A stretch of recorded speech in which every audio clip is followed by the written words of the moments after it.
Welcome back to the preview show, everybody. We're here to break down what should have been the UFC Shanghai, but we have substituted Shanghai and the Chinese audience to the UFC Apex. We're back in the Apex for the last time in 2023, and Song Yadong versus Chris Gutierrez is your main event for that. Anthony Smith versus Khalil Roundtree Jr. and a couple of others on the card. We're going to nitpick a couple of fights on this card. Look, that's what we've done over the last little while on this preview show. We've selected the fights that we wanted to talk about. We break them down fully on the Balance Breakdown every Tuesday. And I tell you something for nothing, Harry. This was a tough one. This was a tough one, wasn't it, when we were trying to pick out some fights? Yeah, it was. Yeah, let's not beat about the bush. Like, look, there is a couple of fights on this, or a couple of fighters, I should say, that I'm very, very, very interested in. Very, very interested. Taturo Tiara has been the captain of Team Pal for a little while now. I'm certainly interested in Kevin Jousset. Had a very interesting a debut against Kiefer Crosby. We know that Kiefer is a tough out for most fighters, and so Kevin Jousset looked pretty good in that one. I am relatively interested in a Song Yadong Chris Gutierrez fight. It just doesn't really thrill me as sort of a main event, right? It doesn't have a massive title for ramification. I understand it's a 135-pound fight, and so it will obviously be a banger. And Nasrat Haqparast versus Jamie Mullarkey will probably be as fun for as long as it lasts. But, the Andre Muniz step down against Jun Young Park is an interesting one. It feels a bit odd. Happy to see Alan Nascimento on a card, but Sumudaerji is not a fighter I'm super high on. And Anthony Smith versus Khalil Roundtree Jr. I understand Khalil Roundtree Jr. was supposed to fight Mozarkanov, and he unfortunately had to withdraw, but I still don't want to see Anthony Smith fight again. So, it's especially after the fight week that we've just come off, which was an absolutely unbelievable card. This one is a tougher pill to swallow. Yeah, definitely is. I agree. With the main event too, yeah, we were kind of saying before, with Song Yadong, Chris Gutierrez, it's kind of, you see this, you see the poster and you're like, I'm not really too sure about that, and, I kind of mentioned the fact that we were talking before that the fact that this card was supposed to be in Shanghai, the fact that, they put Song Yadong in there as the headliner who was supposed to headline over in China on home soil, they probably wanted to give him a matchup that he would have a good chance of winning. And I think this is a fight really that he has a great chance of winning against Chris Gutierrez. Gutierrez has been he got that win against Anghan Taili, but was beaten by Pedro Munoz. So we kind of saw his level in that Pedro Munoz fight, and I believe that we'll likely see his level in this fight against Song Yadong, who has been up there with the elite of the division. Obviously, he picked up a defeat to Corey Sandhagen, but he looked really good in his last fight against Ricky Simon, winning by knockout in the 5th round. And there's no other way to label this fight other than, they've tried to give, I don't really want to call it a gimme fight but for lack of a better term, a little bit of a big gimme fight for Song Yadong here against Gutierrez. Would you agree with that? Yeah, I think so. I mean, look, Chris Gutierrez, 135 is absolute murderer's row, right? Absolute murderer's row. And so for you to get anywhere near a high-level fight, you must have been beating some very, very high-level fighters. And, Pedro Munoz is a fantastic litmus test for any fighter. And I think I agree with you that with Chris Gutierrez, we saw the level. And that's no disrespect to Chris Gutierrez either. Pedro Munoz is a fantastic fighter. So to lose to him, there's absolutely no shame in that whatsoever. But, Song Yadong is a better fighter than Pedro Munoz is. And okay, he goes in and he gets beat up by Corey Sandhagen. Corey Sandhagen's the absolute elite of that division. There's no shame in that either. And so, for sure, we're looking at Song Yadong that hits really, really hard, is extremely athletic, is very difficult to take down. And then we're looking at Chris Gutierrez, who is a striker. That's perfect for Song Yadong. He can take him down if he wants to and grapple him if he wants to, or he can just stand and bang and land insanely large power shots from the bucket hands that he has at 135. I'm not sure that it's necessarily a gimme fight, but it's certainly a fight that favors Song Yadong for sure. Oh, I think he goes out there and knocks him out in under 3 rounds. It would be my opinion. Yeah. Yeah. and for that reason alone, I mean, there's not too many intricacies that you can talk about this fight. Like it's a well matched up fight for a guy like Song Yadong, who will look to try and get on the inside. He is a guy that will land impactful shots. A couple, you look at Gutierrez is a little bit unpredictable with some of his movements on the feet. You know, he's known for flying knees. He's known for like good elbows on the inside. His calf kicks are good, like decent fighter. But I rate Song Yadong fairly highly at this stage of his career. You know, he's on the rebuild back up to the top of the division to take on the likes of the Corey Sandhagens and everything like that. And, you know, I'm glad the UFC have kind of gone this road with him as well, Harry, because what age is he right now? He's only 26 years of age. He's tested the waters up there. You know, sometimes we see with fighters, and sometimes it's, you know, due to what stage they're at in their careers, you know, you'll get your Corey Sandhagen, and then we might see him put in there with another like Peter Yan style of fight or another guy up there where he might take another defeat and, you know, sets him back further. But I think what his team has realized, and, you know, I think he's still with Team Alpha Male with Uriah Faber and everybody like that. So they know what's what. They forced him to take a step back. Look, a relatively small step back against a Ricky Simon who was on a good run himself. Let's be real. But I think this kind of match is a more stylistically wise, it's more winnable for Song Yadong in terms of, I think Gutierrez is going to kind of play to his song and fight primarily on the feet. I'd be surprised if I seen Gutierrez take this fight down. Would you? 100%, 100%. Like taking Song Yadong down is fucking difficult. He's a Mhm. really, really, really good defensive grappling. And you know, if you go to Team Alpha Male, that's kind of what they're good at. You know, like they're good proactive wrestlers. And so if you're looking at learning from proactive wrestlers and getting to a place where you can stuff takedowns really well and land big power shots, that's kind of the place you go at 135. You know, equally the road has been traveled by guys in that gym, and so you're absolutely right that Song Yadong is being handled properly in terms of pushing him nice and slowly, rebuilding him nice and slowly back up the division. And like I said, I don't have a problem with the fight as a fight. I think it's a very, very good fight. It'll be very, very fun to watch. But just as a main event, it feels odd to me. Yeah, very odd, and even more odd now that the fact it's in the UFC Apex. Song Yadong doesn't get the chance to fight there in Shanghai. Not sure really what happened around that or why that event was cancelled. You know, it was on and then suddenly it was off, and there was no real explanation around that. Maybe that will be asked this week, or maybe Dana White can kind of highlight why they did move and decided not to go to China. But yeah, look, it is what it is. 135 always produces bangers, and I would expect this to be somewhat of a banger too. And it'll be interesting to see what Song Yadong does. You know, we won't really be interested in to see what happens in the co-main event. Really, Anthony Smith versus Khalil Roundtree Jr. is that fight in the co-main event. Anthony Smith comes in at short notice. Here to take on Khalil Roundtree, who was supposed to fight. You had it. You had the name there. It escapes me, Harry. Who's Khalil's supposed? Yeah, Mazakhanov.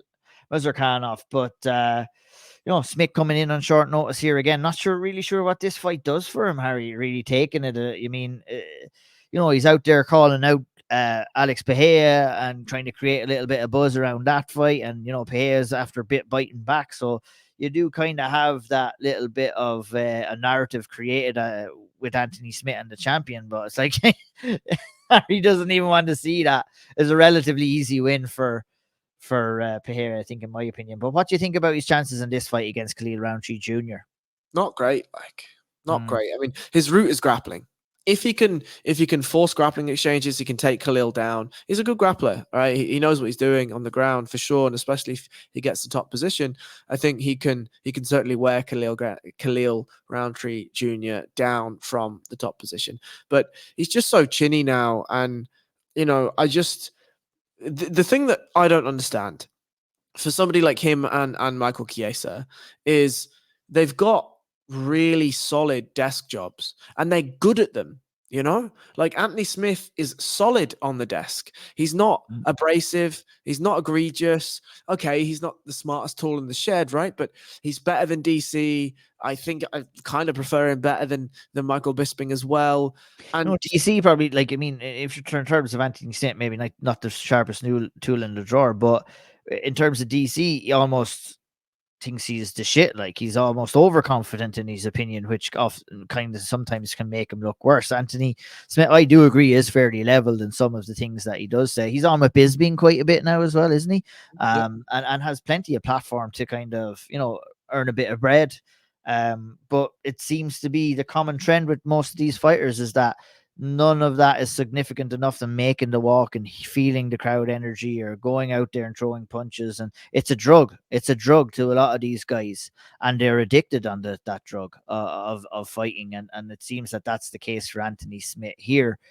Time and time again, we would have said that, what's the point? And you're very right in what you're saying, Harry. It seems to be a common trend with Anthony Smith now. And coming in here at short notice, I'm not sure it was the answer. Look, a split decision over Ryan Spann in his last fight. I mean, it is what it is. Ryan Spann is Ryan Spann, and Khalil Roundtree Jr. is coming in off the crest of a good win streak here after winning his last 4 in a row. But you know what? Win, lose, or draw against Khalil Roundtree, he's going to be thrown with great venom and is going to cause a lot of damage here. And one thing I worry about Anthony Smith coming in here is his leg. Really, with Khalil Roundtree Jr. and his calf kicks, I mean, he's going to have to be very careful. He could be really compromised really early in this, and I'm sure Khalil Roundtree Jr. is going to go out there and throw those shots straight away. It would be the smart thing to do, wouldn't it? Yeah, look, you have to. This is fighting at the end of the day, right? This isn't tiddlywinks. This isn't chess. This is fighting. And so if you are aware that your opponent has a weakness, and you're aware that your opponent has sort of a potential weakness, I should say, then you have to attack it. Like, you just have to. And Khalil Roundtree Jr. knows what he's doing, right? Has done a good job of reinventing his style. Went out to Thailand and got in with the Thais and learned some Muay Thai and really changed his game. And so those leg kicks are going to be prominent. And I don't know. I feel bad for Khalil Roundtree because I think Murzakanov was actually a pretty interesting fight for him, and that would have been a fun fight for both of them. But for Anthony Smith now, I don't know what he gains by beating Anthony Smith. Like, I really don't. I don't think if he goes out and destroys Anthony Smith in a round, nobody's going to be like, yeah, chuck him in a title shot. You know what I mean? Like, I don't know. Yeah, very strange. There is kind of the trend of this card. The top 2 fights, kind of strange matchups. Do you want to spend some time on Sumudaerji versus Alan Nascimento? You like Nascimento. What do you like about him in particular? 125 pounds. We've seen Nascimento going on a little bit of a run. Wins over Jake Hadley, Carlos Hernandez in his last fight via rear naked choke. Coming in on a 2-fight win streak against Sumudaerji, who himself has lost his last fight, which was an absolute barn burner, to be fair, against Matt Schnell. And if there's one thing that you can say about Sumudaerji, he does have a tendency to make fights exciting. And Nascimento coming out of Charles Oliveira's camp, obviously, very exciting style as well, coming out of that shoot the box style. And this does have the makings of a pretty exciting fight in the 125-pound division. Look, all 125-pound fights are almost certainly going to be exciting. I think I'm really interested in whether Nascimento can get to the grappling, and if he can, how is he going to be able to control Sumudaerji? If he's going to be able to control Sumudaerji, how much damage is he going to take on the way there? And so, yeah, I just think it's. Again, it's one of those fights where we're talking middle of the pack on a fight night card. I don't mean to bang on about this and whatever, but when we're looking at filling out a card, right, there are placements for a reason. And this specific placement is 2 fighters that you are not quite ready to put in the co-main event, but you're highlighting really harshly in the spotlight, right? You're really showing these 2 guys are 2 guys that you need to watch. Is Alan Nascimento that guy? Maybe. Is Sumudaerji that guy? I don't think so. Like, I don't think so at all. And so, yeah, I don't know. Again, as a fight, it'll be fun for as long as it lasts. If it goes to decision, it'll still be a fun fight. But I just don't know what it does for the card. Yeah, this is kind of it more suited to maybe the opening fight on the main card, perhaps, or a prelim headliner more so than. Well, look, we can't complain too much. At least it's a 125-pound fight and not a 265-pound fight with 2 guys like this as well. So, there's that to be said about that fight. we'll scoot down. Nasrat Hasprass versus Jamie Malarkey at 155. We won't spend too much time talking about that. Look, we have shared our opinion on Hasprass, and he's coming off 2 wins now. But it's start stop for Nasrat in his career, and I kind of lost hope of him making any kind of a run up the division. Obviously we talked about Andre Muniz and Jun Young Park. Strange matchup again in 185-pound division. I expect Muniz probably to take the fight down and do what he does with his grappling, but yeah, not as high on Muniz at this stage of the year as I was at this stage last year. But yeah, any quick thoughts on any of those fights before we move on and maybe focus on Kenan versus Kevin Jousset? Yeah, sure. I mean, I wouldn't be surprised if Hakparast Malarkey is in the running for fight of the night. Malarkey is somebody that, they both just throw straight shots all the time and they've got a similar enough style. Andre Muniz, I mean, is Andre Muniz at all ready for a ranked opponent anytime soon again? Right? Because if he is, we'll see some elevation. Right, we might see some striking against Jun Young Park, and then he'll probably take him down the strangling. Right, fine, whatever. If he just goes in and solely tries to grapple, we know that Andre Muniz is the same fighter, and he's not ready for a ranked opponent at all in the future. But look, for Jun Young Park, this is a big opportunity, right? If he goes in and he stops Andre Muniz or he beats Andre Muniz, then he's certainly within his rights to call for a ranked opponent. And why not, right? Like, why not? Yeah, absolutely. It'd be interesting to see what happens there. Kevin Jousset, we will stop at Kevin Jousset. I'm interested. Obviously, we've seen Kevin Jousset go in there against Kiefer Crosby in the Sydney show earlier on this year. He called out Ian Gary after the fight. Didn't get Ian Gary, but got someone who fought Ian Gary before in Song Kenan. And an interesting matchup for him to see where he's at and see how he handles a guy like Song Kenan. Showcased a good, well-rounded level of ability in his fight with Kiefer Crosby, and I'm excited to see him come in here again and what he can do at 170. Harry, are you? Yeah, I agree. He was absolutely fucking massive in the last fight. Absolutely huge, man. And Song Kenan is a very, very well put together fighter, right? Like, he went in and looked good against Ian Gary, drops Ian Gary, and Ian Gary, okay, he came back and finished him fine. That's what we expect of a guy of Ian Gary's caliber. But Song Kenan can do a bit of everything, could do a bit of the grappling, could do a bit of the striking. And so I think it's a great test for Kevin Jousset, who, let's be honest, when it got to the grappling exchanges, dealt with Kiefer Crosby relatively easily. But it was interesting while it lasted on the feet. And so I'm very, very, very interested to see how this fight plays out. Is Kevin Jousset going to be able to go in and contend on the feet and do most of his work there and win there? Or is he going to rely on the judo? Is he going to rely on the ground skills? And yeah, I'm interested to see. He's an interesting wrinkle at welterweight, right? He is 30, so if we're for welterweight, you need to be kicking on relatively soon. But he's an interesting wrinkle that if he can come in and make a big splash quickly, and Song Kenan is a good step up for making that sort of splash. If he can go in and look really good and maybe stop Song Kenan, then that's a big statement. That's a big statement. Well, this matchup shows to me for Jousset what the UFC think of him also, and that they want to try and get him in there against Song Kenan, who is a known name at this stage as well. And a good impressive win over Song Kenan could see they could go with the Ian Gary route with him as well, give him a D-Rod next, and if not a D-Rod or even a early ranked opponent in the welterweight division, and let's see what happens. I think time is against Kevin Jousset, and that's why we want to push him up the rankings. But first of all, he's got to go in there and get the job done against the Song Kenan, who can be dangerous. We've seen that in Ian Gary's fight. We've seen it in other fights. If you're not on, Kenan Song will get you. So let's see what happens in that fight. I'm really excited to see what goes down. We'll fight that we are going to stop at here, and then we'll just have a quick rundown as well. Is our guy Harry Taturo Tiara is back. We were teased earlier on this year when he was supposed to be taking on David Dvorak. That fight fell through. He's coming off a very good win over Edgar Chairez, where he's, for the first time showed his well-roundedness, I think, at flyweight as well. Carlos Hernandez is the opponent. Another winnable fight, in my opinion, for Tatsuro Tiara. But for you, Harry, what do you want to see from the Japanese fighter coming into this fight? Exactly the same.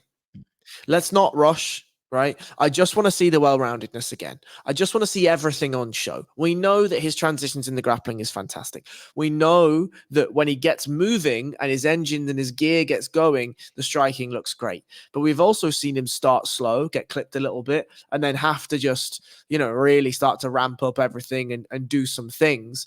And so I would, I just want to see.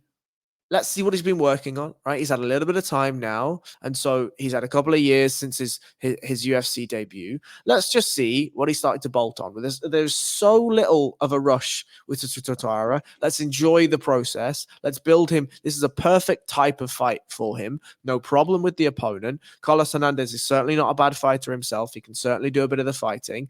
And so let's have Taturo Tiara go in, and let's just see what he's been working on. I just want to ask the question, right? I don't have any expectations. I just want him to go in and just show me what he's been working on. That's it. That'll do. Yeah, like at 23 years of age, there's absolutely no rush for Tiara here. And I would like to see the UFC building him correctly up into this division as well. And it seems that that's the trend that they're taking with him, Harry, here as well. Look at coming in and taking on Carlos Candelero in his debut. CJ Vergara got a good finish over him. Jesus Aguilar, another great finish, and Edgar Chariez. So we have two finishes sandwiched in between two decision wins. There was a lot of unknowns about Tatsuro before we're coming into the UFC. What we had seen from him outside of it was a guy that was just finishing guys all around him. He has showed a mixed bag of, obviously, his decisions have been impressive decisions and his finishes have been impressive finishes. And I'm not sure what to expect here as well. I think, all fighters will be going out there with the level of competitiveness to try and finish fights, but, you can't look for that finish. You have to let that finish come to you. So it'll be interesting to see what Tatsuro does for that. But I'm very excited. He is probably up there as probably my top 10 prospects in the world right now. I think Tatsuro is up there. I think. Am I getting too excited? I'll let you run the excitement meter here. Is Ian O'Neill, who has a tendency to get excited about fighters, getting a little bit too excited with that prediction? I do think that we're sort of at a little bit of a loss for massive prospects in the sport right now. So if that's true, or if you want to put him there, I certainly wouldn't argue it, right? But I also think I am more interested now in Taturo Tiara in the next 2 to 4 fights, coming in and really showing as much well-roundedness as possible, as much facets to his game as possible. And I suspect he will be the sort of fighter, similar to Sean Brady, that as and when that first loss comes, because it will, right? Like it absolutely will come. This is MMA in the elite level. It will come. I suspect he's going to be the guy that builds and builds and builds from a loss. So I'm really interested to see who he's pushed against, who does actually push him and cause him some significant problems. And there's no rush here. There's absolutely no rush. Is he top 10 prospect in the world? Maybe. I'm more interested in keeping as much pressure from him as possible and build him as slowly as possible. Absolutely. Couldn't agree more with that sentiment at all. A quick run through of the rest of the card. Some prelims we have. At the top of the prelims, Hyun Sung Park, undefeated, going up against Shannon Ross. Are you surprised that Shannon Ross is getting another crack here, Harry? It's just 3 losses in a row. He's coming into this fight against an undefeated kind of guy in Hyun Sung Park. And, this is not a great matchup for him either, really, if we're being honest. It's a warm body for Hyun Sung Park to finish somebody else. Hyun Sung Park, I think, has finished 80% of his fights. That's correct. He has gone to 1 decision in his career. The rest have been submissions or KO TKOs. And so you best believe that he's going to go out there and try and do exactly the same thing to Shannon Ross. A warm body is one of the coldest descriptions that I've ever heard for a fighter. But yeah, you're not too wrong with that. Steve Garcia versus Melquizal Costa isn't happening in the 155-pound division. Has a chance to be a little bit exciting. Garcia coming in off of a win over Nurdin Beke. And obviously picked up a win over Chase Hooper when they fought as well. Miguel Costa coming in 20-6, experienced enough off the back of a win over Austin Lingo. I think that fight has potential to be exciting, but not too much to write home about that as well. Stephanie Egger versus Luana Santos in 135-pound division. That division is really, really hurting right now. Daniel Marcos, undefeated, 15-0, goes in against Carlos Vera. So another interesting undefeated prospect on the undercard too. We remember him and his split decision win over Davy Grant. You know, you go in there and you perform against Davy Grant, you've got a little bit about you, Harry, don't you? And he's coming in here against Carlos Vera, making his UFC debut. Are you excited to see a guy like Daniel Marcos going back in there again? Yeah, again, like it's a fighter that I'm just excited to see what we get from him. You know, undefeated, obviously can do a bit of the everythings. If you go in and you beat Davy Grant, you know, you and I sort of wax lyrical about Davy Grant, not necessarily because he's a world beater or whatever, but he's very similar to Clay Guida in that he's just a tough fucking out. Like, he's a very, very tough fighter to beat and look good against when you're beating.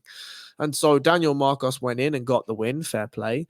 I don't know too much about Carlos Vera, and so we're going to find out exactly what he has against what Daniel Marcos has. And look, fair play to both of the men. Yeah, absolutely. Carlos Vera coming in with 1 KO win. We have 5 submission wins and 5 decisions here. Fought against Brad Katona on The Ultimate Fighter in an absolute barn burner of a fight. I think that was the semi-final matchup in there. It was an absolute war, and I really enjoyed it. So Carlos Vera is going to bring it. I remember that fight. It was one of the standout fights that I've ever seen in Tough, if I'm being honest. Obviously watching it out of the interest of Brad Katona. But yeah, good to see Carlos Vera get his shot, get his crack. And that's it. We're going to break down this card in detail on the balance breakdown. Let's look, not too much to talk about before the card. Let's be real here. Let's hope we have a little bit more to talk about on the balance breakdown. But that wraps us up. The last UFC Apex card of the year, leading up to UFC 296. This has been the preview show. Go over and follow Harry Powell at BJJ_Harry Powell at O'Neill MMA is where you'll catch me. And we'll see you for the balance breakdown next week, where we'll chat about these fights. Take care, folks. Thanks for listening, and we'll talk to you soon.